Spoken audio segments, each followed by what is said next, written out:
Pues muchas gracias. Quiero agradecer a todos los que se han conectado hoy. Hemos tenido más de 900 personas conectadas y vamos a aprovechar esta última media hora que nos queda del programa para responder algunas de las preguntas que ustedes han hecho. Preguntas muy interesantes, he de decir que bastante mejores que las mías, entre otras cosas. Así que les iré preguntando aquí a nuestros dos filósofos que han tenido todo este público y ustedes contestan, yo creo que en el orden que quieran, Sergio, Gustavo, porque no van dirigidas a ninguno de los dos en específico. La primera pregunta sería, ¿esta crisis que presenta el COVID-19 afecta al Estado como instrumento de orden, de progreso, de confianza, indicado para guiar la situación? Bueno, yo empezaría pues señalando que, digamos, en el proyecto eurooccidental, tres instituciones eran las centrales para el proceso de regulación de la vida humana: el Estado, las comunidades, lo común y el mercado. Esta experiencia de la pandemia pues está señalando como una especie de clamor para que retorne el Estado, para que el Estado de manera paternalista resuelva. Y creo que ahí podemos entender que no es el camino nunca único. Podríamos señalar de alguna manera que el Estado puede tener una función subsidiaria, porque existe, pero el Estado no puede ser el único que agencia los procesos. El mercado sale muy debilitado de esta experiencia, sale como un elemento regulador de lo común, de lo colectivo y de lo público muy limitado. Por lo tanto, tenemos que pensar seriamente en el tema de lo común. Y ese tema de lo común, en el caso de América Latina, yo creo que el feminismo negro, el feminismo popular, las tradiciones críticas han sido muy insistentes en ello. Lo público no equivale a lo común, porque lo público a veces se confunde con lo estatal.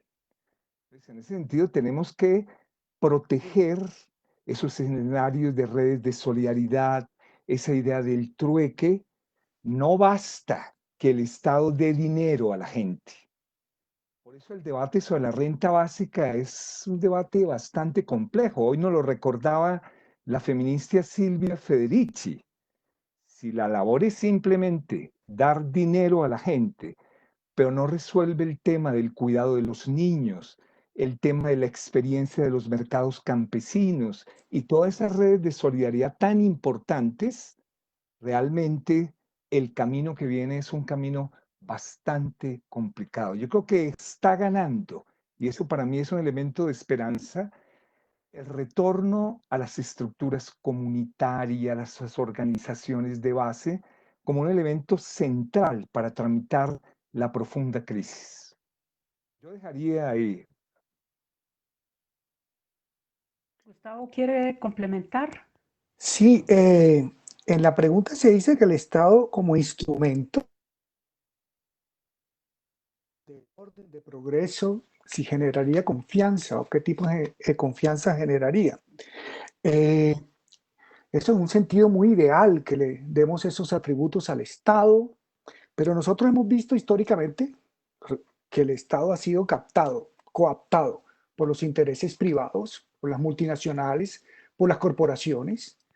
Eh, la crisis de la democracia occidental, de la democracia parlamentaria, de las democracias constitucionales, de la república, y digamos que la participación directa de las personas en su destino, en las decisiones que deben tomar políticamente, digamos, hay tantas mediaciones burocráticas y además por el hecho de que ha sido captado, como decía, por estos intereses privados, el Estado ya no cumple estas funciones ideales que estarían a la base de toda constitución republicana.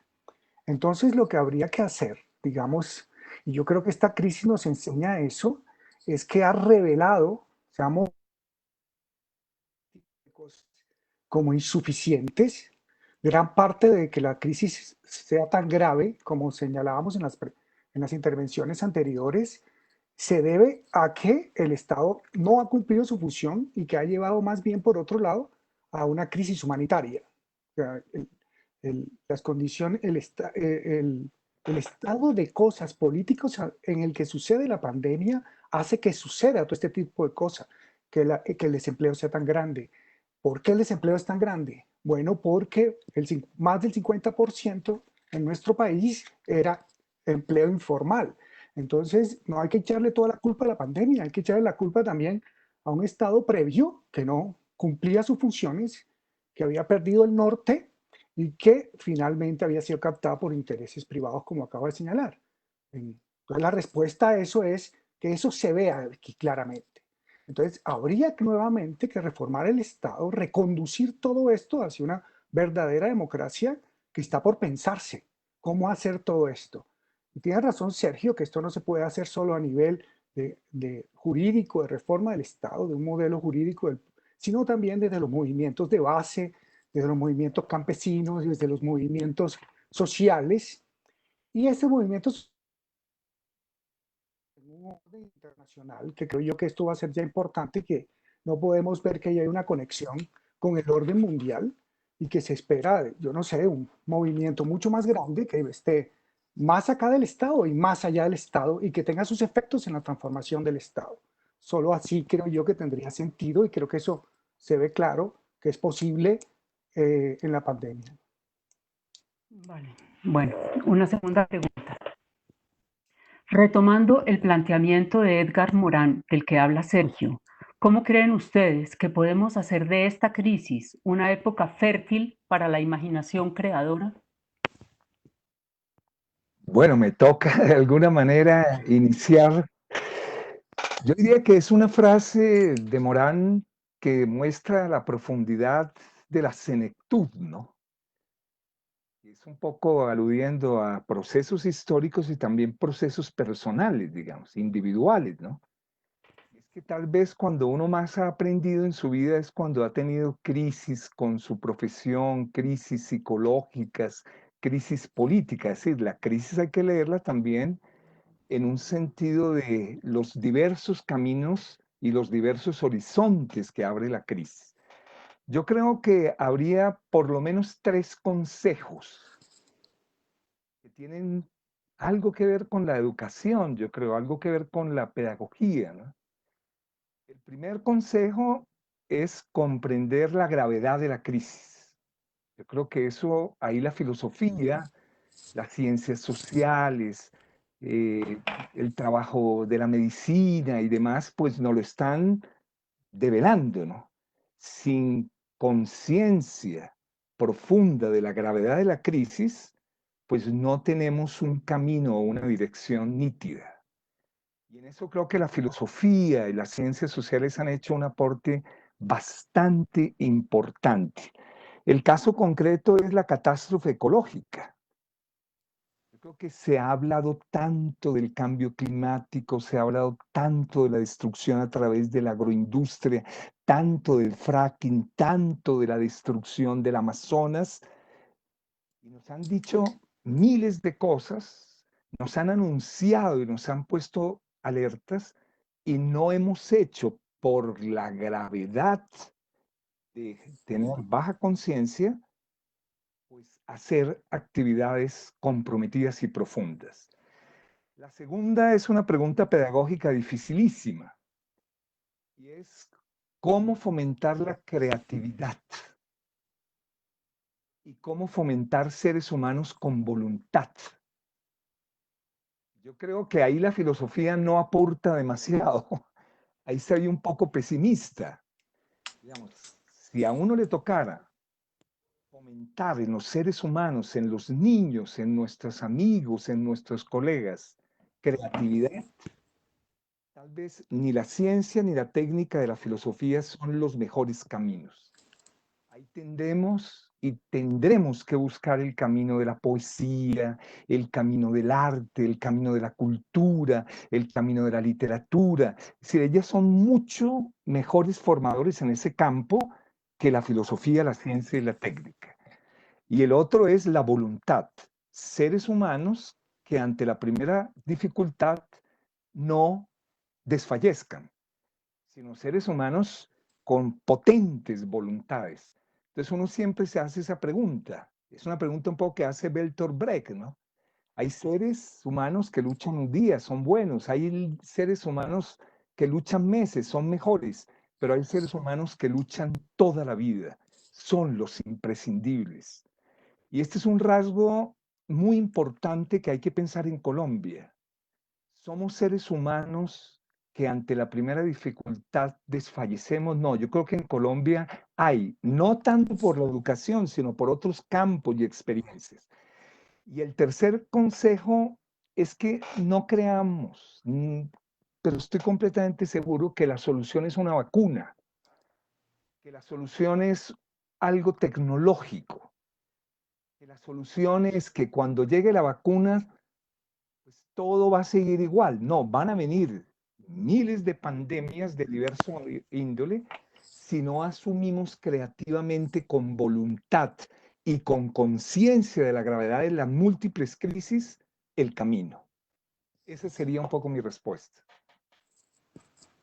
Bueno, la mía, primero que todo, yo quisiera señalar, como dice Borges,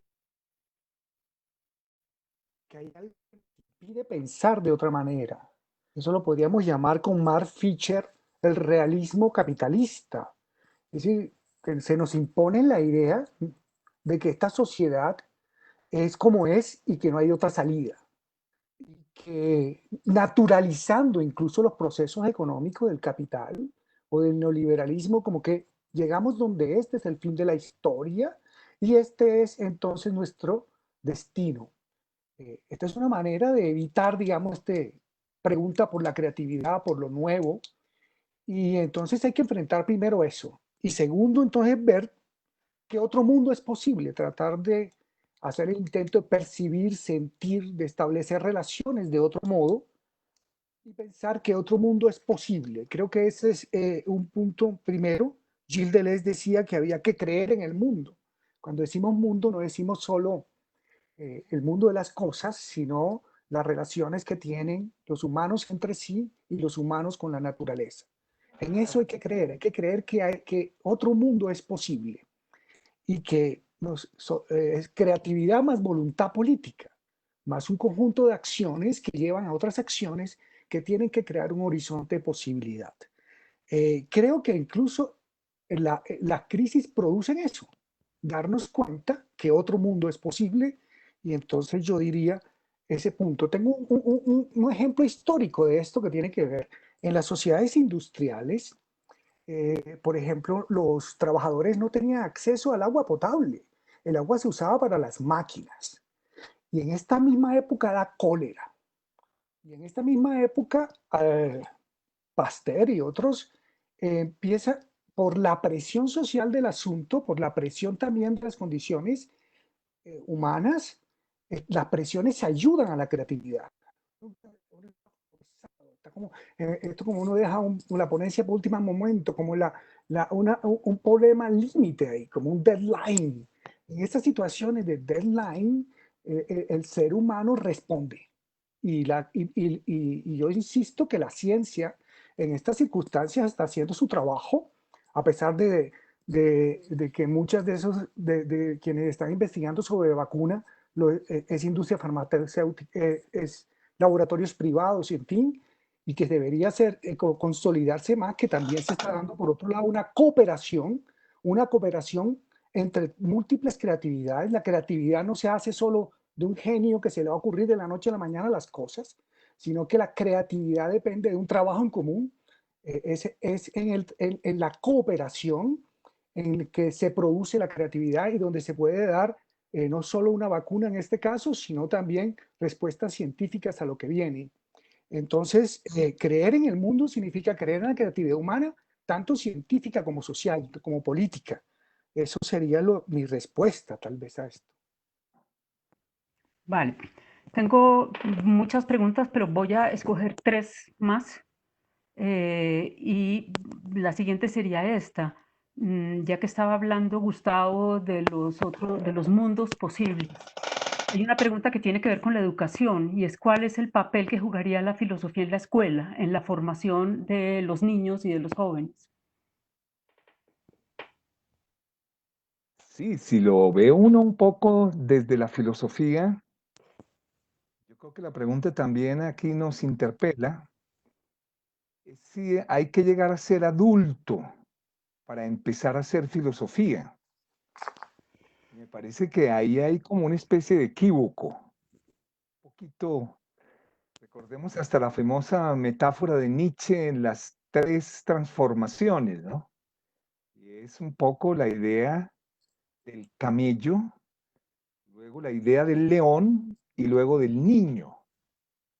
Y hace poco Pepe Mujica recordaba algo muy hermoso y decía que no había que traicionar el niño que todos tenemos dentro de nosotros, ¿no? Eso uno podría plantear que a los niños desde una edad muy temprana, ya un poco lo que dice Gustavo, con este mundo, digamos, de la rentabilidad capitalista, del tiempo, de la ganancia, de la evanescencia, etcétera, pues sí hay que trabajarles mucho la idea de la tarea del pensar, de la tarea del argumentar, de la tarea del comprender, de la tarea del criticar, cuestionar y analizar textos y lecturas, digamos, de alta complejidad, ¿no? Entonces, de alguna manera, uno se preguntaría, ¿hay que dejar hasta el final para que los niños y las niñas de Colombia empiecen a tratar de habituarse a esas ciertas herramientas que da la filosofía? Entonces uno diría, de golpe no hay que esperar tanto, porque la filosofía profesionalizante pues se hace exclusivamente en los departamentos de filosofía, se hace en la universidad. No, el mundo no necesita una filosofía tan profesionalizante. Hoy, en semejante crisis, necesitamos una filosofía más de la gente del común, una filosofía más del diario vivir. Y digámoslo así, la filosofía en su sentido también un poco, digamos, posaristotélico, y es la filosofía como un arte de la vida, la filosofía como una manera de vivir de una u otra manera elegida, ¿no? Entonces yo creo que la pregunta va un poco hacia ello, ¿no? Y es, ponemos también en el modelo educativo de la filosofía una idea de que los niños no hacen filosofía. Y yo creo que eso hay que revertirlo totalmente. De golpe las preguntas que un niño hoy tiene ante la pandemia son preguntas de alta complejidad filosófica. Entonces tenemos que escuchar más el lenguaje de los niños en un lenguaje más de lo común, y ahí creo que la filosofía también podría ser un aporte sustantivo. Yo diría un poco eso.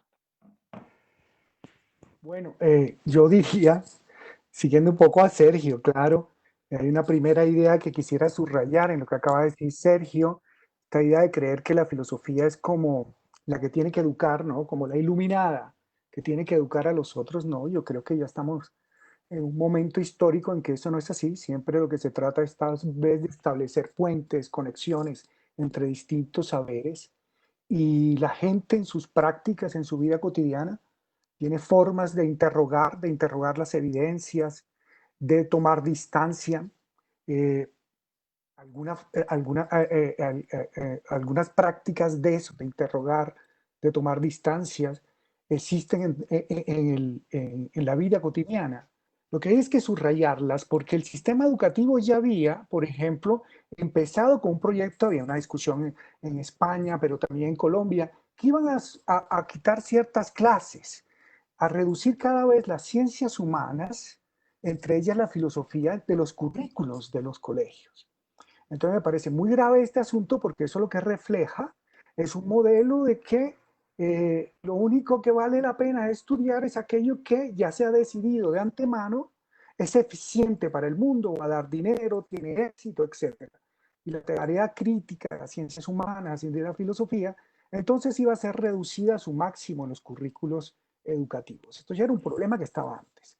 El otro problema que estaba antes y que revela la pandemia es el acceso a los sistemas tecnológicos.